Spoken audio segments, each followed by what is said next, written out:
Hello everyone, আজকে আমরা মধ্যমা নির্ণয় করা শিখব বা মিডিয়াম। এরকম একটা ছক থাকবে। অবশ্যই আমাদের মিডিয়াম নির্ণয় করতে হলে আমাদের শ্রেণী ব্যবধান, গণসংখ্যা এবং গণসংখ্যার পাশাপাশি আমাদের ক্রমযোজিত গণসংখ্যা বের করে নিতে হবে। মানে এরকম যদি একটা ছক থাকে, এরকম ছক থেকে আমরা কি অবশ্যই আমাদের মিডিয়াম বের করতে পারি, এবং মিডিয়াম বের করতে গেলে অবশ্যই আমাদের ক্রমযোজিত গণসংখ্যা লাগবে। এই ক্রমযোজিত গণসংখ্যা এবং শ্রেণী ব্যবধান, এই তিনটার মাধ্যমে আমরা কি মিডিয়াম বের করতে পারি, এবং এই তিনটা থেকে এখন মিডিয়াম আমরা বের করা শিখব।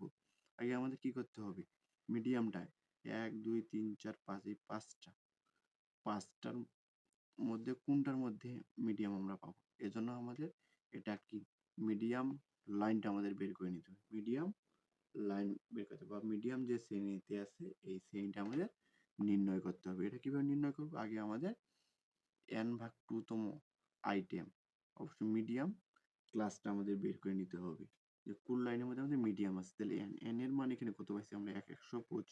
এটা বড় হাতের দিলেও হবে, ছোট হাতের দিলেও, কিন্তু বড় হাতের দিলে সব থেকে ভালো হয়। তাহলে 125 ভাগ কি দিব 2, n/2 এততম আইটেম, তাহলে এটা আমরা যদি করি তাহলে কি হবে, 62.5, অথবা 62.5, তাহলে এততম আইটেম। তাহলে এই 62.5, এই মানটা যে ক্রমযোজিত গণসংখ্যার যে লাইনের মাধ্যমে থাকবে সেটাই হলো আমাদের কি মিডিয়াম লাইন। তাহলে এখানে এখন আমরা এই পাঁচটা লাইনের মধ্যে কোনটার মধ্যে আমরা 62.5 পাবো, 62.5 পাবো। তাহলে প্রথম লাইনে কি আছে আমাদের, প্রথম লাইনে 15 আছে, তারপরে 43, তারপরে 83, তারপরে 110, তারপরে 125। তাহলে প্রথমে কত আছে আমাদের 15। এটা কত থেকে 15, 0 থেকে 15 পর্যন্ত আমাদের প্রথম লাইন শেষ। তারপরে দ্বিতীয় লাইন কি হবে 16, 16 থেকে 43, এই 16 থেকে যে 43 আছে, এই 16 থেকে 43 পর্যন্ত আমাদের দ্বিতীয় লাইন শেষ। তৃতীয় লাইন কিভাবে শুরু হবে, 43, তারপরে 44 থেকে 83 পর্যন্ত, 44 থেকে 83 পর্যন্ত আমাদের তৃতীয় লাইন। তাহলে এখন দেখো এই 62.5 এটা আমরা কোন লাইনের মধ্যে পাবো, এই যে 44 থেকে 83 এর মধ্যেই কত আছে আমাদের 62.5 টা আমরা পেয়ে যাচ্ছি। তাহলে আমাদের কি মিডিয়াম লাইন কত, মিডিয়াম লাইন হচ্ছে এটা আমাদের। তাহলে এই মিডিয়াম লাইনে আমাদের ক্লাস কত, 30 থেকে 40 ক্লাস ইন্টারভ্যাল এটা আছে, এটা কত 30 থেকে 40। আমরা এটা কি পেলাম, n ভাগ 2 তম আইটেম, মানে আমাদের মধ্যক শ্রেণীর কি পেলাম, মধ্যক শ্রেণীর মিডিয়াম ক্লাস আমরা পেয়ে গেলাম। এখন এই মিডিয়াম ক্লাস থেকে আমাদের L1 নির্ণয় করতে, L1 হলো কি lower class limit of medium class, তো মধ্যক শ্রেণীর নিম্ন সীমা। অবশ্যই মধ্যক শ্রেণীর নিম্ন সীমা, তাহলে এখানে আমরা মধ্যক শ্রেণী পাইছি, এটা নিম্ন সীমা কত 30, তাহলে L1 হলো আমাদের 30।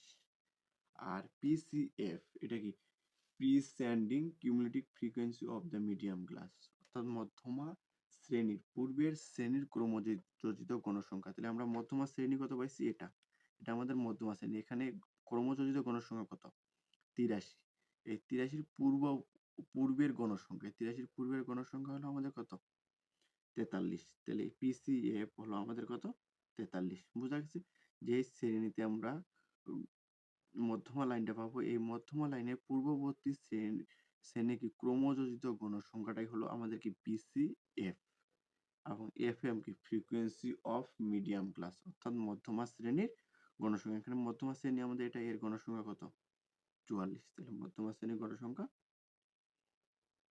40, 44 মানে 40 হবে। আর সি হলো আমাদের কি, সি হলো আমাদের class interval of the medium class, মধ্যমা শ্রেণীর কি শ্রেণীব্যাপ্তি। এখানে শ্রেণীব্যাপ্তি কত আছে আমাদের 30 40, মানে কত আছে 10 আছে, শ্রেণীব্যাপ্তি আমাদের 10। তাহলে এখন মানগুলো বসাই দিই, এখানে কত আছে 30 প্লাস n/2 কত পাইছি আমরা 62, বা এখানে আবার করতে পারি 125/2 মাইনাস PCF আমরা কত পাইছি 43, ভাগ হচ্ছে আমাদের FM কত 40, গুণন ক্লাস ইন্টারভ্যাল 10, 30 প্লাস এটা করলে আমাদের 62.5 মাইনাস এটা কত 43, গুণন হচ্ছে 40 গুণন 10, এটা কাটাকাটি দশকে ধর 4 দশকে ধর 40, এটা 4 পাচ্ছি আমরা এখানে 30 প্লাস এটা বিয়োগ করলে কত হয় আমাদের? এটা বিয়োগ করলে আমাদের কত হবে? 19.5। আর নিচে কত আছে আমাদের? এটা কাটাকাটি করছি এই জন্য 4। তাহলে 30 প্লাস কত? 4.88। ওকে, 34.88। তাহলে দ্য ভ্যালু অফ, অতএব দ্য ভ্যালু অফ মিডিয়াম এরপর কত? 34.88। এটা হলো আমাদের অ্যান্সার। এভাবে আমরা অবশ্যই মিডিয়াম বের করে নেব। এরকম ভিডিও পেতে চ্যানেলটি সাবস্ক্রাইব করে রাখুন।